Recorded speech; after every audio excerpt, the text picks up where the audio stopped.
Halo pemirsa, apa kabar? Senang sekali saya Astia Dika bisa menemani Anda di hari libur ini di program talkshow yang syarat informasi inspiratif, apalagi kalau bukan bincang sehati.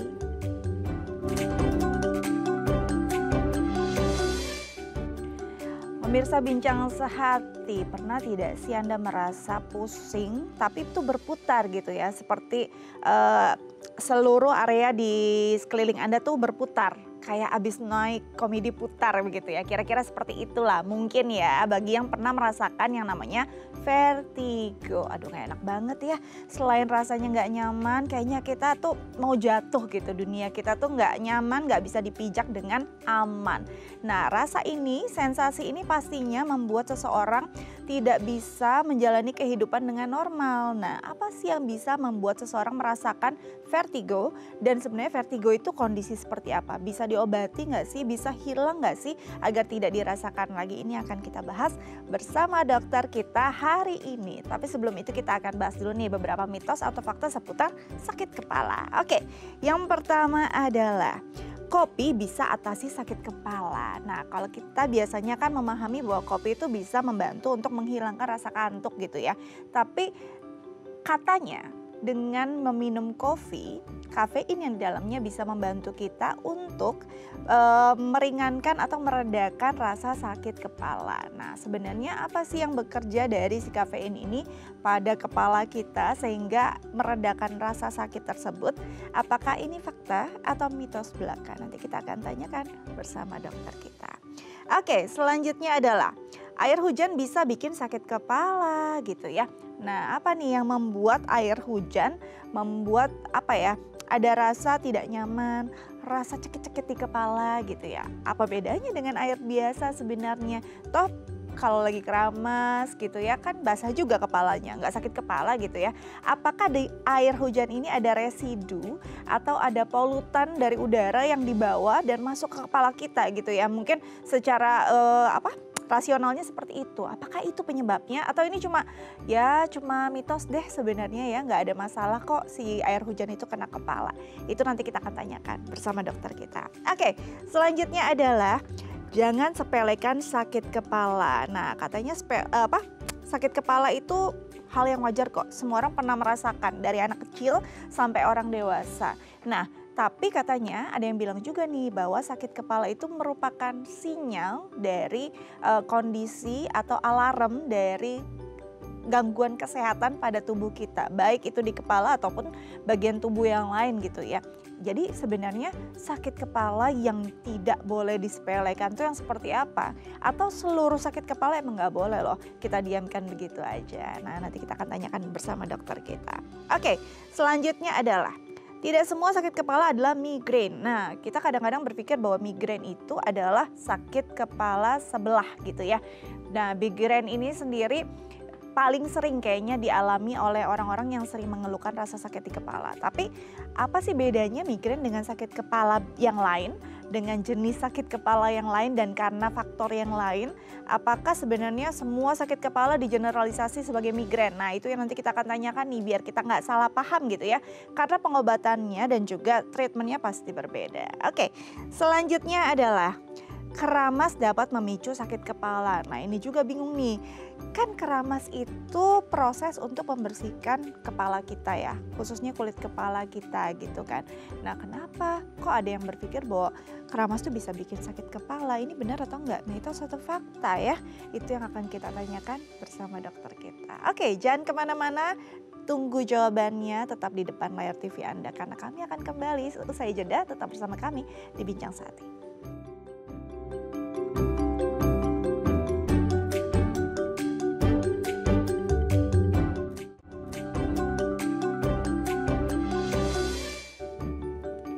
Ya pemirsa, kembali lagi bersama kami di Bincang Sehati. Nah sekarang saya akan membahas mitos atau fakta tapi bersama pakarnya nih. Langsung kita konfirmasi, sudah hadir bersama saya Dr. Rizka Nandasari SPN, spesialis neurologi dari Rumah Sakit Permata Depok. Langsung kita sapa. Halo dokter, apa kabar? Halo. Selamat Baik. datang di Bincang Sehati. Thank you Makasih. loh udah nemenin saya libur-libur ini ya buat edukasi masyarakat ya. Enggak. Oke, hari ini kita akan bahas tentang sakit kepala dulu nih, mitos atau fakta yang mungkin banyak banget berkembang di masyarakat dan takutnya salah. Nanti treatmentnya jadi salah, jadi sakit kepalanya nggak hilang-hilang ya dok ya.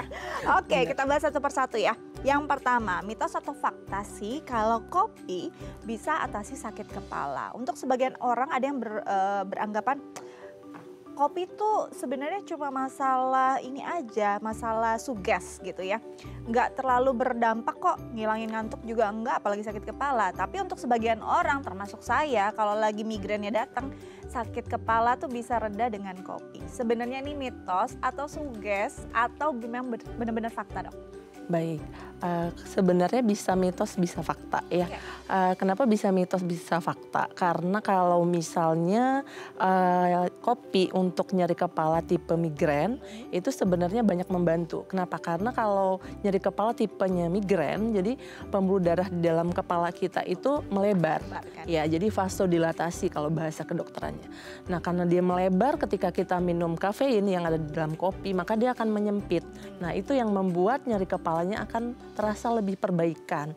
Nah, tapi kalau nyeri kepalanya di pasien yang tipe tegang atau tension type headache yang kita tahu itu nggak akan berpengaruh secara signifikan. Jadi sebenarnya bisa mitos, bisa fakta, tergantung dari jenis nyeri kepala pasien sendiri. Oke, jadi tergantung nyeri kepalanya jenis apa. Saya berimpact karena jenisnya migrain gitu ya. Tapi kalau lagi vertigonya kambuh belum tentu juga gitu ya. Jadi memang harus kenali, nanti kita akan bahas tuh di topik utama kita ngenalin dulu nih sakit kepala tuh jenisnya apa aja. Oke, jadi bisa mitos, bisa fakta. Selanjutnya adalah mitos atau fakta kalau air hujan bisa bikin sakit kepala gitu ya. Nah ini nih kadang-kadang sering banget kita bilang jangan sampai kena air hujan nanti sakit kepala. Sebenarnya benar nggak sih memang si air hujan ini bisa bikin kita merasakan rasa sakit di kepala? Nah, baik, kalau untuk air hujan sendiri, kalau pasiennya mengalami nyeri kepala karena sinusitis, nah itu bisa ada hubungannya. Kenapa? Karena kalau air hujan itu maka nanti akan terjadi perubahan barometrik di tekanan, perubahan tekanan di daerah kepala dan wajah. Nah, apabila pasien memiliki gejala sinusitis, nyeri kepala karena sinusitis, maka itu bisa membuat nyeri kepalanya kambuh. Tapi kalau misalnya nyeri kepalanya tipe lain, pastinya nggak ada hubungannya sih. Jadi sebenarnya tekanannya dari tekanan dari itu pun kalau pasiennya misalnya seseorang kena hujan yang deras ya, bukan yang rintik-rintik. Justru banyak yang berpikir justru sakit kepala nih, hujan yang bikin sakit kepala nih, rintik-rintik. Banyak banget ya yang gitu. Jadi sebenarnya tidak ya. Iya. Itu memang ya kondisinya aja mungkin berkenaan dengan si air hujan, tapi memang sebenarnya sudah ada faktornya nih mau sakit kepala gitu ya. Oke, jadi untuk yang sinusitis hati-hati jangan sampai kena hujan deras ya. Oke, selanjutnya adalah mitos atau fakta nih dok, kalau kita tuh sebenarnya nggak boleh sepelekan sakit kepala. Sepelekan sakit kepala tuh gimana? Karena setiap hari kita gampang banget kan untuk dapat mungkin seperti aspirin atau mungkin pereda nyeri lainnya. Udahlah cuma sakit kepala, tenggak aja beres gitu ya. Jadi kadang-kadang kita anggap itu adalah kondisi yang sepele gitu, penyakit yang common lah biasa. Sebenarnya benar nggak sih ini mitos atau fakta? Nah, fakta ya sebenarnya. Kenapa kita nggak boleh menyepelekan nyeri kepala? Karena nyeri kepala sendiri sebenarnya terbagi dua. Ya, terbagi dua. Nyeri kepala yang tidak berbahaya itu namanya nyeri kepala primer. Ya, nyeri kepala primer. Tapi ada yang berbahaya yaitu nyeri kepala sekunder. Nah, memang hampir 60-70% itu kebanyakan dari kita mengalami nyeri kepala primer. Contohnya apa? Migrain ataupun tension type headache atau nyeri kepala tipe tegang ya. Itu yang memang paling sering kita alami. Jadi hampir 70% orang mengalami itu dan memang itu tidak masalah, tidak berbahaya, diberikan anti nyeri biasa juga akan hilang. Namun apabila yang terjadi adalah nyeri kepala tipe sekunder atau nyeri kepala yang berbahaya, nah itu sangat jauh berbeda tata laksananya dengan nyeri kepala primer. Ya, jadi kita biasanya juga ada gejala tambahan nih, bukan cuma sakit kepala. Misalnya pasien selain sakit kepala ada pandangannya buram, ada kelemahan tubuh sesisi, terus ada pusing berputar atau vertigo, ada gangguan pendengaran, ada perubahan penglihatan. Nah, itu adalah tipe-tipe nyeri kepala yang punya red flag ataupun punya ciri khas tertentu yang memang harus diperiksakan. Oke, jadi kita benar-benar harus paham juga ya, ada nggak Iya. sih hal-hal lain yang Gejala menyertai penyertai. sakit kepala gitu ya. Lagi sakit kepala diajak ngomong haho gitu ya. Itu red flag tuh ya. Iya. Oke, selanjutnya adalah mitos atau fakta, tidak semua sakit kepala adalah migrain. Nah ini kayaknya fakta ya nggak sih dok? Fakta Coba dok banget. dijelaskan. Iya, jadi yang saya sebutkan tadi, nyeri kepala primer itu sebenarnya ada 3 ya, terbagi 3. Yang pertama nyeri kepala tipe migrain, yang kedua tipe tegang atau tension type headache, dan yang ketiga campuran keduanya. Nah ya, jadi nggak semua sakit kepala itu migrain. Kalau dominasinya sih secara epidemiologi memang migrain yang paling tinggi ya, sekitar 60%. Tapi juga ada pasien yang tension type headache dan juga ada campuran dari keduanya.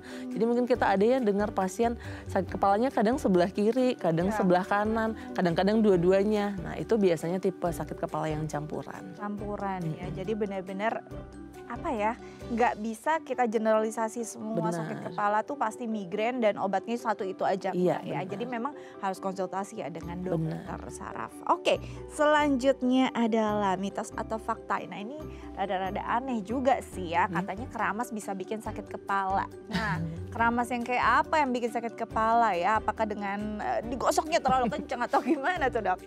Kalau sampo keramas sendiri sebenarnya mitos ya. Kenapa?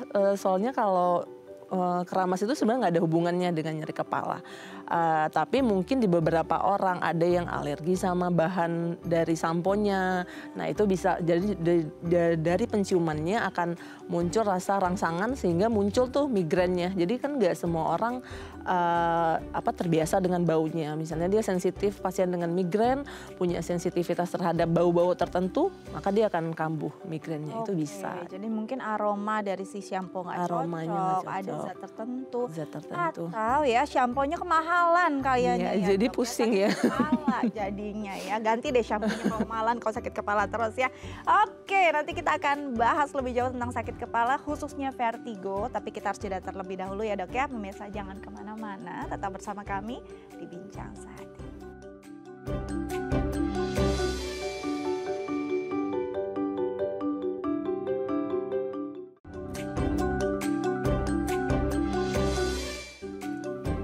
Ya pemirsa, kembali lagi bersama kami di Bincang Sehati. Kita akan bahas nih topik utama kita tentang vertigo. Siapa yang suka vertigo di rumah? Ayo dengerin, ambil catatan tips dokter kita, pastinya banyak banget untuk kalian di rumah ya. Oke, kita lanjut lagi bersama dengan dokter kita, Dr. Rizka Nandasari SPN, spesialis neurologi dari Rumah Sakit Permata Depok. Oh iya, saya mau mengingatkan juga nih untuk pemirsa di rumah yang mungkin punya pertanyaan terkait vertigo, bisa loh menelpon kami di 021-290-32644 atau DM ke Instagram kami di @theifamily. Oke, kita lanjut bahas topik utama kita tentang vertigo. Tadi dokter sudah menyinggung nih beberapa hal atau beberapa jenis tipe-tipe sakit kepala gitu ya. Ada yang migrain, ada yang memang karena tensionnya juga gitu ya. Ada yang karena sekunder juga, ada mungkin masalah lain gitu ya. Nah, kalau vertigo ini sebenarnya masuk ke tipe yang mana nih dok? Baik, kalau vertigo sebenarnya itu berbeda dari nyeri kepala. Nah, memang kalau di sehari-hari kita ketemu pasien ya, sehingga pasien nggak bisa bedain yang mana nyeri kepala, yang mana vertigo ya. Jadi harus dokternya yang ngarahin. Nah, bedanya apa? Sebenarnya kalau nyeri kepala itu adalah sensasi tidak nyaman yang kita rasakan. Ya, bisa di seluruh kepala, bisa di sebelah kepala saja atau bahkan campuran keduanya. Ya, itu nyeri kepala. Nah, sedangkan vertigo itu adalah hal yang berbeda, jauh berbeda dari nyeri kepala. Vertigo itu adalah ilusi sebenarnya yang dirasakan pasien, gejala ilusi yang dirasakan dia seperti berputar atau ruangannya yang berputar. Gitu. Jadi vertigo dan nyeri kepala adalah dua hal yang sangat berbeda. Dan dua-duanya adalah sebuah gejala ya dari suatu. Jadi dua-duanya adalah sebuah gejala. Masalahnya bisa berbeda nih. Masalahnya bisa gitu jauh ya. berbeda. Jadi itu yang harus dibedakan. Jadi yang harus digarisbawahi, sakit kepala rasa tidak nyaman. Benar. Kalau si vertigo ilusi gitu ya, sensasi berputar, baik kitanya berputar ataupun ruangannya. areanya. Nah, kadang-kadang kalau kita lagi nggak enak badan ya, sakit-sakit tertentu ya yang memang ada kondisi jadi lemes gitu, jadi nggak nyaman gitu ya. Berdiri juga kayaknya goyang gitu ya. Nah, ini juga berbeda kan, kadang-kadang kita merasa oh itu vertigo gitu. Padahal mungkin ada kondisi-kondisi yang lain, mungkin gulanya lagi rendah juga rasanya goyang juga gitu ya. Yang bisa membedakan ilusi tersebut atau mungkin sensasi tersebut dengan ini spesifik, ini vertigo itu apa? Nah, kalau vertigo sendiri, jadi dia sensasi yang dirasakan yang saya sebutkan tadi bahwa itu adalah ilusi ya. Jadi nggak selalu yang dirasakan pasien itu berputar. Nggak selalu Nggak ya? selalu, bisa bergoyang, bisa rasanya tidak stabil, mau jatuh. Jadi pasien bisa menggambarkan gejalanya itu beda-beda dan semua itu masuk dalam kategori vertigo. Ya, jadi tinggal kita nanti memilah bahwa ini gejalanya ke arah vertigo yang mana. Karena vertigo sendiri ada pembagiannya lagi ya, Boleh seperti jelasin nggak dok? seperti nyeri kepala tadi ya, ada pembagiannya. Vertigo juga ada pembagiannya berdasarkan lokasi, yaitu vertigo perifer dan vertigo sentral. Apa bedanya? Vertigo perifer itu yang paling sering, itu 80-85% yang terjadi itu adalah vertigo perifer yang paling sering, yaitu gangguan keseimbangan karena di daerah telinga dalam ya sampai ke saraf vestibular atau saraf pendengaran. Nah, itu yang paling sering sebenarnya 80-85%. Sedangkan sisanya 15-20% lagi itu adalah vertigo sentral atau vertigo yang sumbernya dari dalam otak ya, mulai dari otak besar sampai dari nukleus ataupun pusat dari sarafnya. Nah, itu dua hal yang berbeda. Ada gejala tambahannya untuk yang sentral, tapi yang paling sering, yang paling membuat pasien datang ke rumah sakit sebenarnya vertigo perifer. Oke, nah ini menarik yang tadi yang sentral ya, sebelum kita bahas lebih lanjut. Ada gejala tambahannya itu apa dok? Nah, gejala tambahannya itu karena dia datangnya dari sentral atau dari otak, pasti ada gejala yang spesifik tergantung masalahnya di mana. Ya, kalau misalnya pasiennya mengeluhkan vertigo berputar, tapi ada keluhan lain seperti nyeri kepala ataupun tiba-tiba ada kelemahan tubuh sisi ataupun ada gangguan pendengaran, tiba-tiba pandangannya buram. Nah, itu pasti vertigonya bukan berasal dari perifer ataupun dari telinga ya, pasti itu datangnya dari kepala. Jadi dari pemeriksaan fisiknya atau pemeriksaan yang kita lakukan ke pasien, pasti kita akan menemukan sesuatu yang berbeda dari pasien yang hanya vertigo perifer. Biasanya dia hanya murni pusing berputar dan gejala otonom, mual dan muntah yang biasanya kan selalu berpasangan gitu gejalanya. Jadi memang akan ada hal yang berbeda nih dalam pemeriksaan lanjutannya juga nanti kelihatan ya ini dari mana asalnya. Nah, kalau kita bicara yang tadi 85% perifer gitu ya. Ini faktornya apa sih penyebabnya kok bisa terjadi demikian? Nah, kalau untuk patofisiologi ataupun penyebab secara teori itu 50% sebenarnya dia idiopatik. Jadi tidak bisa dijelaskan ya. Tidak bisa dijelaskan, tetapi kalau dari secara bagaimana terjadinya vertigo perifer itu paling sering dikenal dengan BPPV atau benign paroxysmal positional vertigo. Jadi berdasarkan pasien berubah posisi dia akan ngerasa pusing. Nah, yang terjadi apa? Sebenarnya di dalam telinga kita ya, itu ada bagian telinga dalam atau mungkin sering disebut dengan rumah siput ya, mungkin waktu kita sekolah dulu. Nah, di dalam rumah siput itu, di situ ada cairan atau namanya endolimf. Dan di situ juga ada otolit. Otolit itu adalah kalsium. Nah, jadi kalau terjadinya vertigo, itu otolitnya itu dia akan berjalan di dalam endolimf dan dia akan menempel di makula istilahnya ya. Itu yang bikin pasien akan merasakan vertigo. Jadi ada pergeseran dari batu kristal di dalam telinga dalam kita yang terjadi ketika kita berubah posisi. Karena kan kalau kita berubah posisi, otomatis telinga dalam kita kan kita juga akan bergerak ya. Nah, itu sebenarnya 50% itu idiopatik, nggak ada penyebabnya. Sedangkan 15% yang lainnya bisa karena trauma kepala, bisa karena hipertensi, bisa karena pasiennya juga ada gangguan metabolik, diabetes dan lain-lain gitu. Tapi 50%-nya sih sebenarnya idiopatik.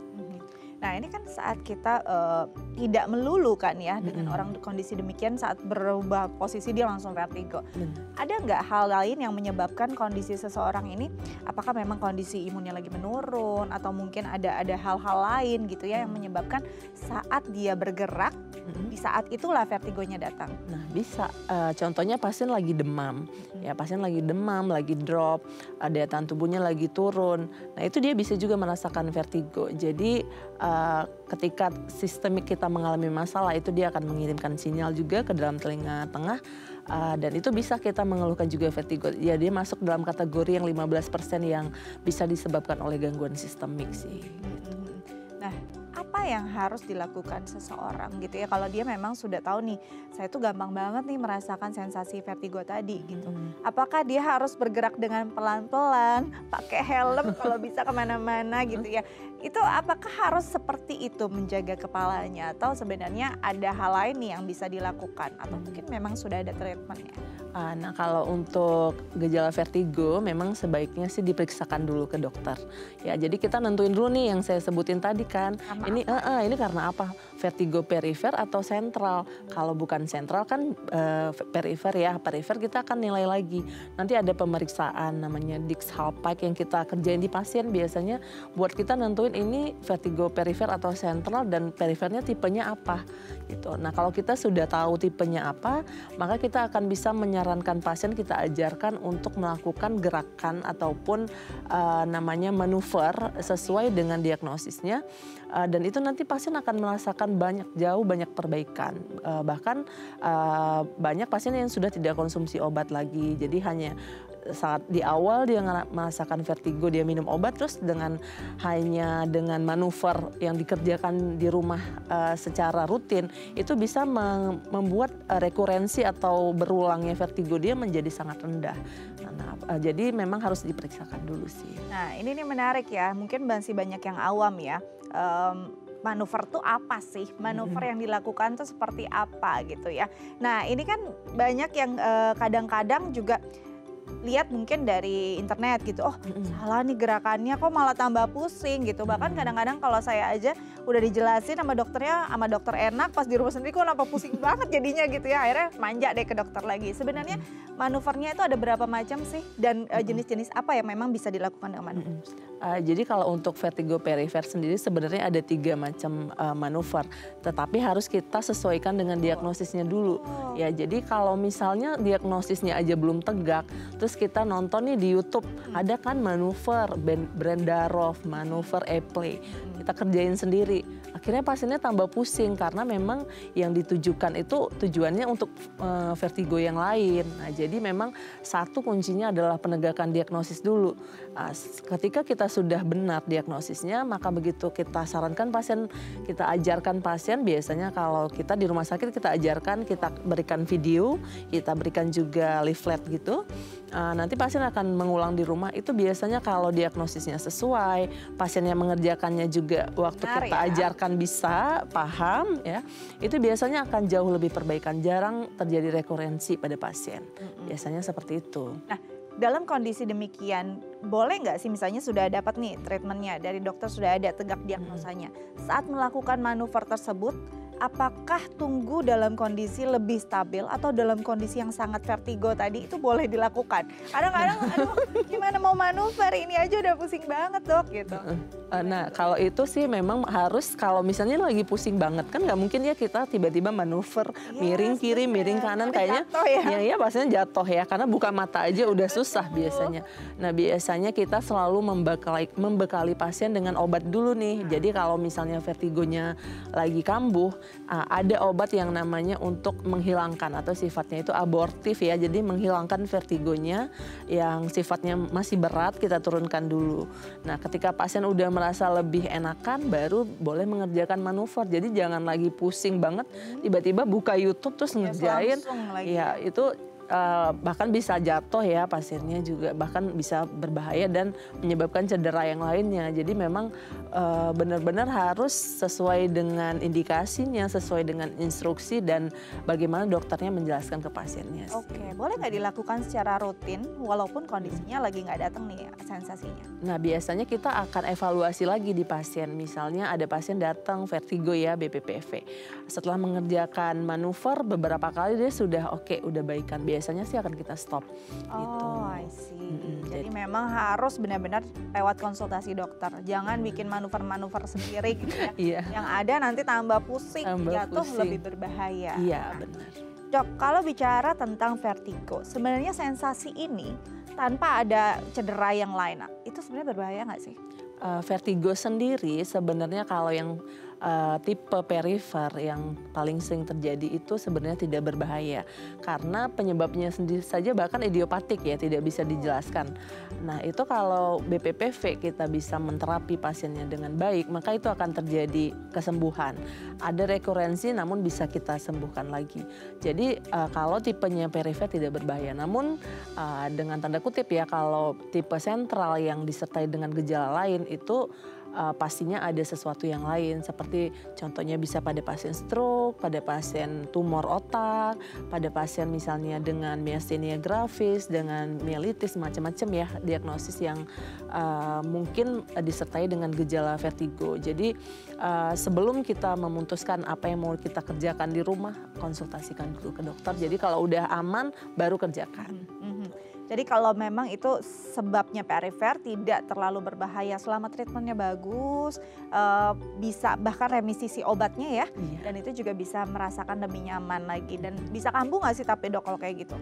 Kalau kambuh tetap karena rekurensinya memang secara teori dia masih bisa rekurensi, tetapi kalau pasien udah paham, udah ngerti manuver dia biasa ngerjain sendiri gitu. Betul, jadi ya memang harus paham deh, harus kenal dulu ya. Iya kenalin dulu vertigonya apa. Betul, jadi komunikasi sama tubuh kamu maunya apa sih gitu ya, baru bisa kita tangani dengan baik. Nanti kita lanjut lagi, tapi kita harus jeda terlebih dahulu pemirsa, jangan kemana-mana. Tetap bersama kami di Bincang Sehati.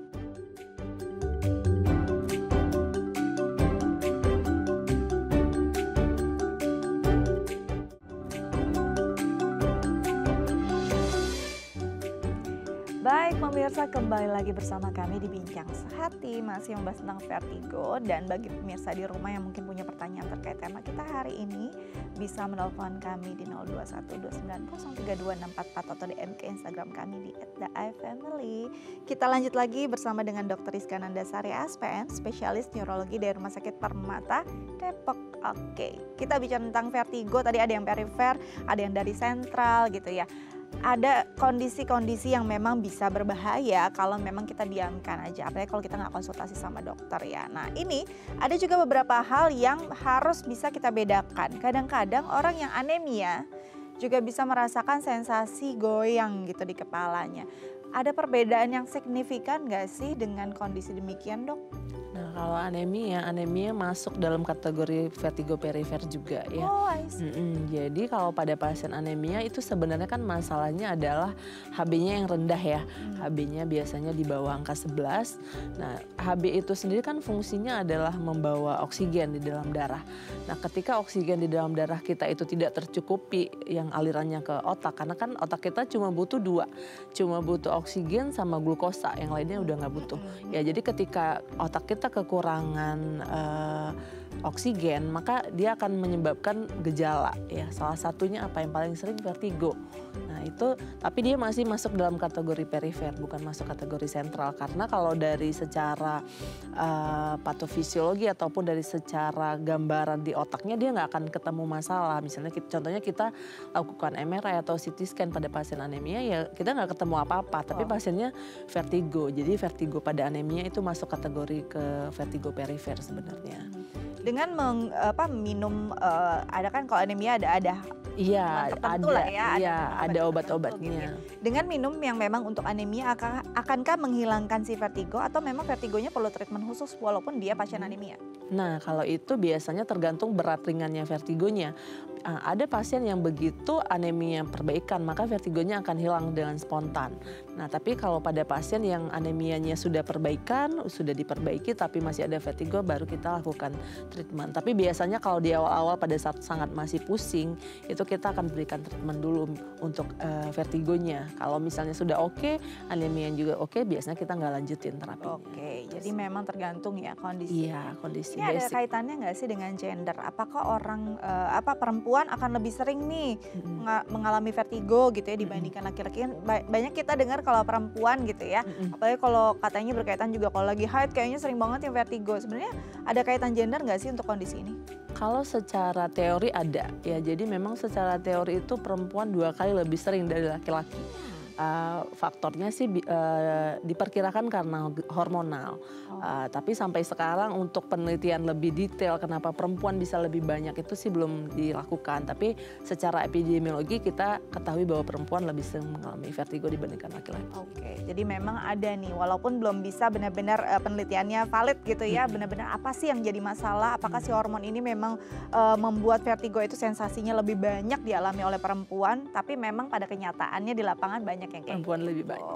Iya. Oke, nah kalau bicara tentang vertigo yang tadi yang sentral ini bahaya kan ya? Iya. Nah, ada bedanya juga nggak atau memang yang disebabkan ada tumor ataupun stroke di sana? Ini memang akan terlihat ketika MRI saja atau sebenarnya sudah mulai kelihatan nih secara kasat mata oleh si dokter ya, cenayang ya dokter ya. Oke, nah jadi untuk ngebedain itu ya, pertanyaan menarik. Nah, kalau dari segi gejala sebenarnya untuk membedakan secara awal ataupun secara dini, biasanya kita lihat dari onsetnya. Kalau pasien mengeluhkan gejalanya itu tiba-tiba ya atau onsetnya mendadak, itu pasti bisa dibilang 99% itu dari vaskular atau contohnya stroke ya. Kenapa? Karena stroke itu sendiri adalah kalau dari segi definisi dia adalah kejadian mendadak ya. Jadi kita harus sehat dulu terus tiba-tiba lumpuh itu baru dikatakan stroke. Karena serangan pada pembuluh darah itu pasti sifatnya mendadak. Nah, jadi kalau misalnya onsetnya yang dikeluhkan pasien tiba-tiba dok waktu saya lagi kerja tiba-tiba saya mengeluhkan pusing berputar terus mata saya burem, sebelah tubuh saya nggak bisa digerakin. Nah itu biasanya karena stroke. Nah kalau karena tumor otak, tumor itu sifatnya kan dia akan growing atau tumbuh ya. Jadi dia akan butuh waktu untuk dia tumbuh. Kalau tumornya jinak pasti akan butuh waktu bertahun-tahun untuk dia bisa tumbuh besar. Tapi kalau tumornya ganas tetap butuh waktu tapi mungkin lebih singkat dari tumor jinak yaitu sekitar 3 bulan atau 6 bulan. Nah, dan itu dia akan menjelaskan gejalanya itu secara gradual. Jadi dok 3 bulan yang lalu pusing muternya baru munculnya itu dalam seminggu sekali. Nah, tapi kok 6 bulan ini munculnya hampir setiap hari. Sedangkan sebulan hampir tidak ada fase, tidak ada vertigo. Nah seperti itu. Jadi ada progresivitas dari gejala. Itu biasanya terjadi pada pasien dengan tumor otak. Nah kalau misalnya contohnya pada pasien autoimun itu juga ada fase on off-nya. Karena kalau autoimun dia ada fase remisi, ada relapse. Nah jadi dari onset itu sendiri sebenarnya banyak membantu kita karena memang itu menggambarkan bagaimana gejala yang dialami pasien. Tetapi nanti memang kita akan butuh penunjang sih berupa CT scan ataupun MRI kepala. Tapi dari keluhan yang dialami pasien biasanya secara garis besar cukup banyak membantu kita mengarahkan kita mau ke arah mana diagnosisnya gitu. Nah kalau yang dari sentral tadi ya, apakah ada bedanya? Kalau tadi kan perifer dia ada gerakan, dia muncul. Nah ini bisa nggak dalam kondisi dia diam, statis tapi muncul? Nah kalau sentral bisa banget, jadi dia nggak ada pengaruh dari gerakan kepala. Ada sih beberapa pengaruh gerakan kepala juga, tapi ada beberapa dia nggak ngapa-ngapain juga dia pusing mutar gitu.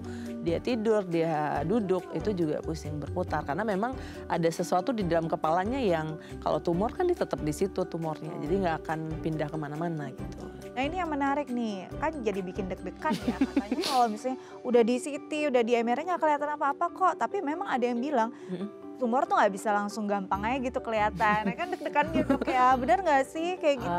Itu mitos ya. Kalau tumor itu sekecil apapun kalau dilakukan imagingnya dengan menggunakan zat kontras itu akan kelihatan. Pasti kelihatan.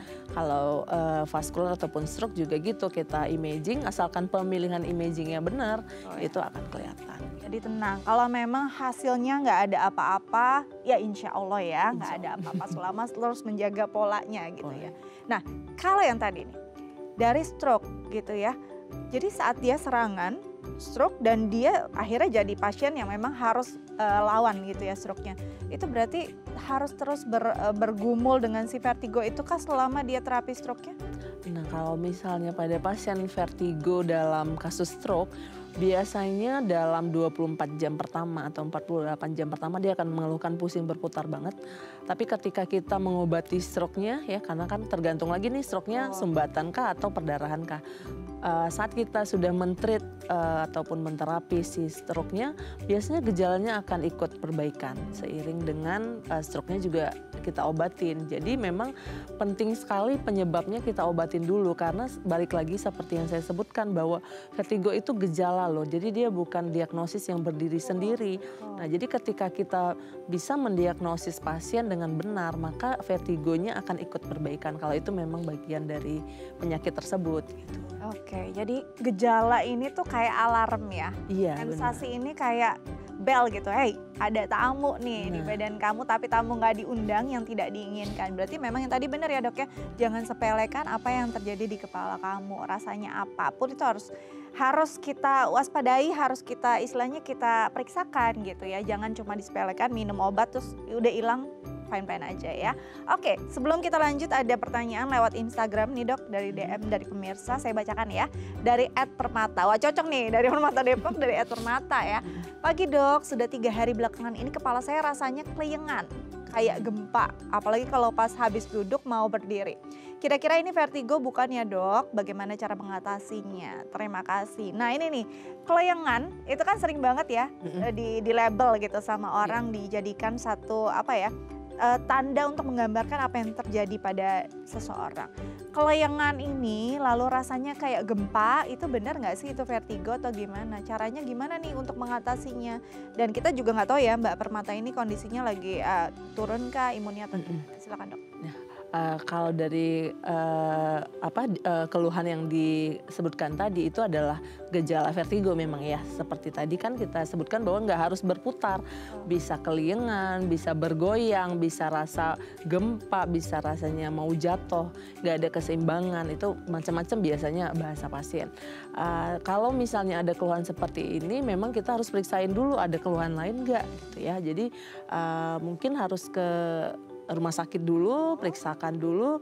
Kalau memang ternyata ini adalah vertigo perifer, kita bisa diagnosis dulu. Kita akan lakukan Dixalpike, kita tentukan dia jenis perifer yang mana, kita lakukan manuver, biasanya sih akan perbaikan. Oke Mbak Permata, langsung deh ke Permata Depok gitu ya. Nanti ketemu sama dokter kita, nanti akan ada konsultasinya. Akan dilihat dulu nih jenisnya yang mana, karena nggak bisa langsung dikasih obat atasinya dengan apa, nggak bisa kayak gitu ya. Harus ketemu dulu face to face dan ada pemeriksaannya. Apalagi di kepala ada banyak ya di dalam kepala kita ini, nggak bisa langsung kita deteksi apa gitu. Nah kalau bicara tentang kondisi vertigo, tadi kan gender ada urusannya lah ya, ada kaitannya walaupun belum bisa dipastikan benar apa nih yang menyebabkan perempuan lebih sering vertigo. Usia gitu ya, apakah orang yang usianya memang sudah di atas 40 atau 50 akan lebih sering merasakan vertigo atau enggak nih? Yang anak-anak juga bisa gitu, gimana dok? Nah kalau untuk usia sendiri, kalau misalkan untuk vertigo yang perifer itu biasanya nggak ada hubungannya. Ya, tapi kalau untuk vertigo sentral pastinya ada hubungan. Kenapa? Karena vertigo sentral kan seringnya di penyakit yang lain ya, seperti stroke. Nah semakin usia kita bertambah, apalagi punya faktor resiko vaskular. Apa aja faktor resiko vaskular? Pasiennya punya hipertensi, punya DM atau diabetes, pasiennya punya kelebihan kolesterol, ataupun punya masalah-masalah lainnya seperti asam urat yang tinggi atau hiperurisemia. Itu semua salah satu pencetus yang bisa menyebabkan kondisi-kondisi seperti stroke dan sumbatan dan lain-lain. Nah kalau usianya sudah bertambah lalu mengalami vertigo, nah itu memang harus diwaspadai, itu suatu vertigo sentral. Karena memang jarang banget biasanya kita ketemu pasien usia 65 tahun tiba-tiba dulunya nggak punya vertigo, sekarang punya vertigo, itu vertigo perifer. Seringnya sih memang vertigonya sentral. Oke, Oke, jadi kalau dulunya selama muda nggak pernah ngerasain Iya. vertigo, terus tiba-tiba di usia senjanya kok vertigo. Nah itu alarm pastinya, karena kan kalau yang perifer kan biasanya punya rekurensi ya dari usia remaja sampai dia, ya dok muncul 6 bulan sekali, 1 tahun sekali. Tapi kalau tiba-tiba di usia 65 kok ada vertigo, nah itu pasti biasanya kita langsung alarm sih. Kalau udah lihat usia aja di atas 50 kita udah alarm vertigonya, harus kita cari tahu dulu gitu penyebabnya. Paling sering memang sentral. Dan bahkan ini tidak menutup kemungkinan anak-anak juga bisa merasakannya ya. Benar. Nah, ini bisa diturunkan secara genetik nggak sih sebenarnya? Apakah memang kebetulan saja si ibu dan si anak merasakan sensasi yang sama, atau memang karena ibunya vertigo, perifer, anaknya juga punya riwayat tersebut, gimana dok? Kalau dari secara teori sebenarnya vertigo tidak diturunkan ya, jadi tidak diturunkan secara genetik. Namun kalau kita bisa menemukan orang tuanya vertigo, anaknya vertigo. Nah biasanya sih itu kita lihat lagi pola hidupnya, pola makannya, aktivitas sehari-harinya. Karena kan itu semua berpengaruh terhadap gejala yang terjadi sama kita. Jadi memang contohnya saja seperti hipertensi ya. Kita suka bilang, ya ayah saya hipertensi makanya saya hipertensi. Padahal kan hipertensi tidak diturunkan. Tapi karena umumnya kalau satu rumah kan punya pola hidup yang sama. Menunya sama-sama seneng tinggi garam, sama-sama seneng makan yang kolesterol atau gimana. Itu biasanya punya lifestyle yang sama. Itu sebenarnya yang sering menyebabkan penyakitnya juga sama. Baik, jadi memang pola hidup yang diterapkan di rumah itu akan memengaruhi kesehatan satu keluarga. Ya, nanti kita lanjut lagi dok ya, tapi kita harus jeda terlebih dahulu pemirsa. Jangan kemana-mana, tetap bersama kami di Bincang Sehati.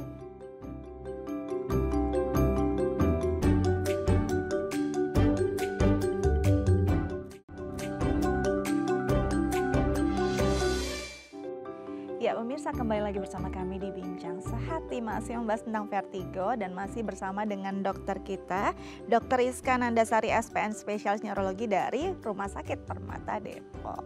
Oke, tadi dokter menjelaskan ada perifer, ada sentral. Bisa nggak sih satu orang ini merasakan dua hal tersebut dalam waktu yang mungkin bersamaan, atau mungkin sebenarnya dua-duanya walaupun tidak bersamaan dia merasakannya?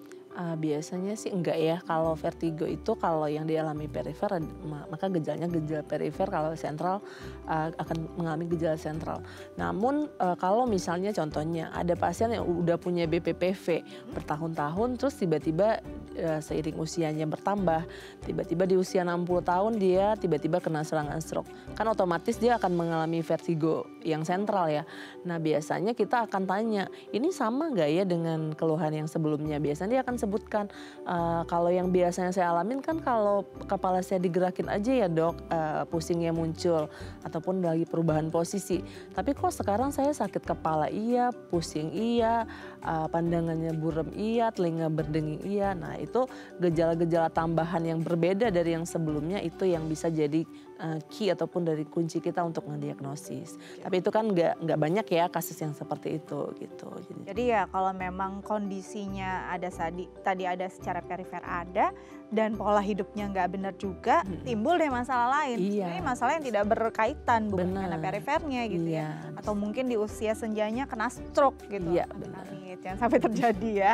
Dan stroke pun kan juga sekarang udah banyak di usia 40-an juga. Betul, ya. Di usia-usia muda tuh udah banyak yang kena stroke ya dok ya. Nah dok, kan yang khas juga dari vertigo adalah muntah gitu ya. Banyak orang yang merasakan itu. Tapi rasanya itu rada bingung nih. Ada yang bilang karena lambungnya dia vertigo, karena vertigonya dia muntah. Jadi kayak ayam sama telur ya. Mana dulu? Nah kan kadang kita bingung nih, minum obat apa dong gitu kan. Nah kondisi yang menyebabkan vertigo karena lambung tuh ada nggak sih? Atau mungkin sebenarnya karena vertigonya jadi nggak enak perutnya? Nah, kalau vertigo perifer tadi, dia umumnya ataupun hampir seluruhnya itu disertai gejala otonom. Gejala otonomnya apa? Mual dan muntah. Jadi dia udah sepaket nih, vertigo, mual, muntah udah sepaket. Jadi kalau misalnya ada orang mengalami vertigo perifer terus ada muntah, itu muntahnya masih paket dari vertigonya sebenarnya. Nah, kalau ditanya bisa nggak ternyata dia punya lambung sendiri terus dia mengalami vertigo. Biasanya itu dua hal yang berbeda ya. Karena kalau naik asam lambung ataupun dispepsia biasanya kan nggak menyebabkan vertigo ya.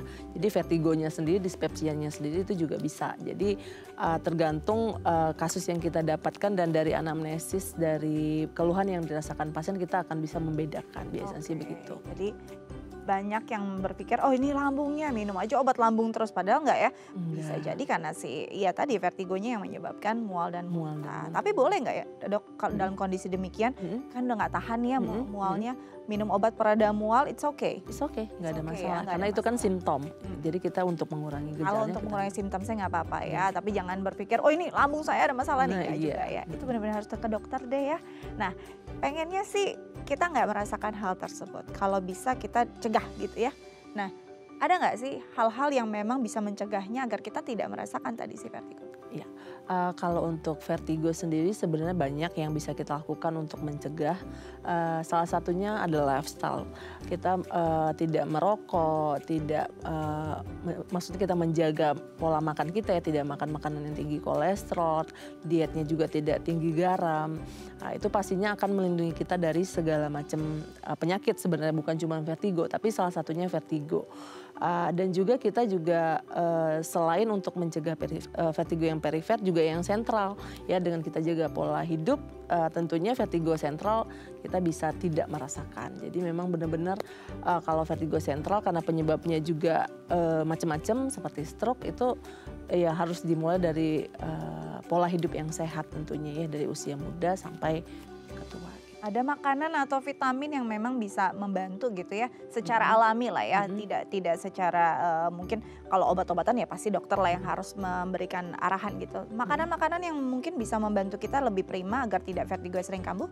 Kalau untuk makanan untuk mencegah vertigo kambuh sih sebenarnya tidak ada. Tapi kalau diet sehat, makan buah, makan sayur-sayuran pastinya akan menjaga tubuh kita lebih fit. Jadinya kita juga akan lebih jarang mengalami keluhan-keluhan seperti vertigo. Nah ini yang penting ya, jadi memang jaga makan, istirahat cukup gitu ya, olahraga juga. Nah ini mungkin sedikit nih, singkat nih dok sebelum kita tutup acara hari ini. Kan kalau vertigo perifer ada gerakan bisa terjadi. Kalau olahraga kan kita nggak tahu nih gerakannya. Oleh olahraga nggak sih? Ada olahraga yang tidak boleh dilakukan kah? Nah kalau olahraga sebenarnya kalau pasien punya vertigo pastinya karena pencetusnya adalah gerakan kepala. Pastinya dia jangan olahraga yang berat. Contohnya misalnya olahraga yang benar-benar gerakan kepalanya ada. Contohnya misalnya kayak yang Zumba yang memang heboh ya gerakannya. Nah itu biasanya pasien akan tambah pusing. Mungkin lebih baik melakukan olahraga-olahraga yang sifatnya statis. Misalnya dia sepeda statis atau jalan ya, ataupun misalnya yoga, pilates yang memang gerakannya minimal tapi efeknya cukup baik gitu ya. Kalau gerakannya terlalu banyak dan kita tahu pencetusnya memang gerakan kepala ya sama aja kita membuat pasien akan lebih sering terjadi rekurensi dari vertigo. Sendiri gitu ya dok ya, baik. Jadi lebih anteng-anteng deh ya, lebih kalem untuk orang-orang yang mempunyai kondisi perifer vertigo ya. Oke dokter, thank you sudah berbagi bersama kami di Bincang Sehati. Semoga tips dari dokter bisa berguna untuk pemirsa di rumah ya. Oke pemirsa, sekian Bincang Sehati hari ini. Jangan lupa untuk selalu menyaksikan Bincang Sehati Senin hingga Jumat live jam 10 pagi hanya di DAI TV. Saya Setia Dika pamit undur diri, sampai jumpa.